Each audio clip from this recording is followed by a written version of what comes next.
Crime की दुनिया में कुछ कहानियां ऐसी होती हैं जो सिर्फ एक हत्या नहीं होती, बल्कि इंसान के अंदर छुपे उस अंधेरे का आईना बन जाती हैं, जिसे हम अक्सर नजरअंदाज कर देते हैं। आज की क्राइम स्टोरी में ऐसी एक वारदात का जिक्र है, अनुपमा हत्याकांड। एक ऐसी दिल दहला देने वाली दास्तान जहां एक पढ़ा लिखा सभ्य दिखने वाला इंसान धीरे धीरे एक ऐसे मोड़ पर पहुंच जाता है जहां से वापसी नामुमकिन होती है।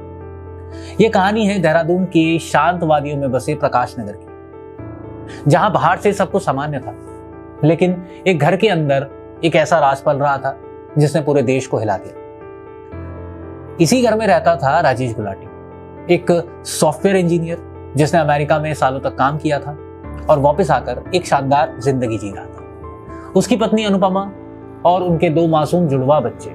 देखने वालों को ये एक बिल्कुल परफेक्ट फैमिली लगती थी, लेकिन सच्चाई ये थी कि उस घर की दीवारों के पीछे शक, झगड़े और तनाव धीरे धीरे बढ़ रहे थे।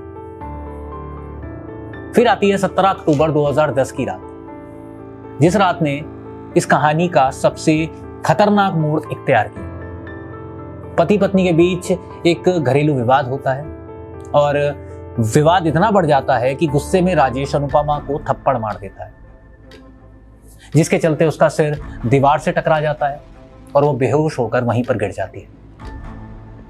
उस वक्त राजेश के पास एक मौका होता है कि वो उसे अस्पताल ले जाता है, लेकिन उसके दिमाग में एक डर बैठ चुका होता है। डर कि अगर अनुपमा होश में आई और उसने पुलिस से शिकायत कर दी, यही डर कुछ ही पलों में उसे एक हत्यारा बना देता है। वो रुई से अनुपमा के नाक मुंह बंद कर देता है और तकिए से उसका दम घोंटकर उसकी सांसें हमेशा के लिए छीन लेता है। लेकिन ये सिर्फ हत्या नहीं थी, इसका असली खौफनाक हिस्सा तो इसके बाद शुरू होने वाला है। अगली सुबह जब उसके 4 साल के जुड़वा बच्चे उठते हैं और माँ के बारे में पूछते हैं, तो वो बिना किसी झिझक के ये बोल देता है कि मम्मी दिल्ली गई है। बच्चों को स्कूल भेजने के बाद राजेश बाजार जाता है और एक बड़ा डीप फ्रीजर और पत्थर काटने वाली इलेक्ट्रॉनिक आरी खरीद कर ले आता है।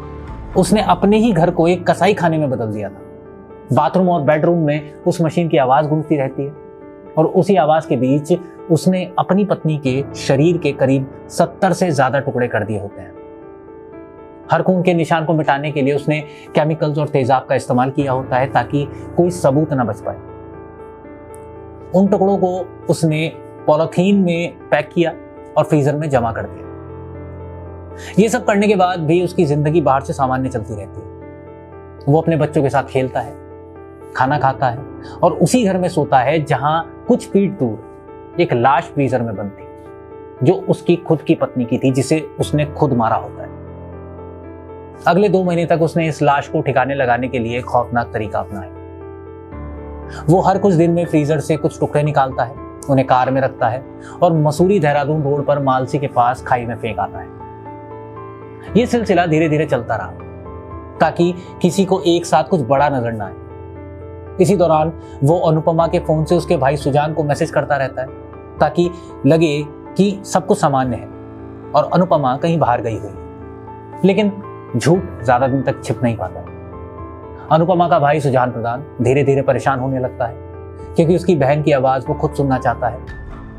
जो उस पर अभी आए होते हैं वो सिर्फ एक मैसेज होते हैं, जिससे उसका शक खुद बड़ा होता है कि उसकी बहन उसे फोन क्यों नहीं कर रही, सिर्फ मैसेज में ही की बात कर रही। अब 12 दिसंबर 2010 को जब उसका शक बढ़ जाता है तो वो देहरादून पहुंच जाता है। जब सुजान उस घर में पहुंचता है तो राजेश उसे अंदर आने से रोकने की कोशिश करता है। यही वो पल था जब शक उसका यकीन में बदलता है कि कुछ ना कुछ गलत तो हुआ है। वो तुरंत पुलिस को बुलाता है और जब पुलिस घर के अंदर दाखिल होती है तो उन्हें एक अजीब सी गंध महसूस होती है, फिनाइल और रूम फ्रेशनर की तेज महक, जैसे कुछ छुपाने की कोशिश की जा रही है। पुलिस की नजर एक कोने में रखे फ्रीजर पर पड़ती है। जैसे ही उसका ढक्कन खुलता है, अंदर का नजारा देखकर हर कोई सन्न रह जाता है। पॉलीथीन में लपटे इंसानी अंग और हड्डियां साफ दिखाई देती है।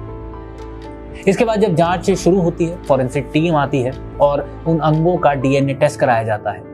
वो अनुपमा के परिवार से मैच हो जाता है। इस केस में सबसे भावुक और झकझोर देने वाला मोड़ तब आता है जब उन छोटे छोटे बच्चों से गवाही ली जाती। वो बताते हैं कि घर में मशीन चलने की आवाज आती थी और उनके पिता उन्हें मां से बात नहीं करने देते थे।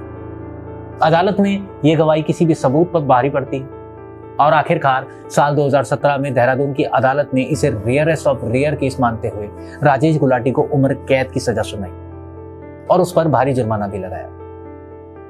बाद में उसने हाई कोर्ट में अपील की, लेकिन दिसंबर 2025 में हाई कोर्ट ने भी निचली अदालत के फैसले को सही ठहराया और उसकी अपील को सिरे से खारिज कर दिया। अदालत ने साफ कहा कि जिस इंसान को अपनी पत्नी और परिवार की रक्षा करनी चाहिए, वही उनके लिए सबसे बड़ा खतरा बन जाता है।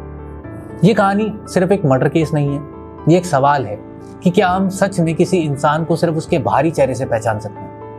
एक पढ़ा लिखा, सफल और सामान्य दिखने वाला आदमी भी अपने अंदर इतना अंधेरा और इतना खौफ छुपाए बैठा हो सकता है। ये सोचकर ही डर लगता है। इस केस में ना कोई गैंग था, ना कोई साजिश, ना कोई बदला। यह सिर्फ एक इंसान था, उसका डर, उसका झूठ और उसका वो फैसला जिसने एक पूरे परिवार की जिंदगी हमेशा हमेशा के लिए बदल दी, या ये कहें बर्बाद कर दी। ऐसी ही क्राइम स्टोरी के लिए बने रहिए MATV न्यूज के साथ।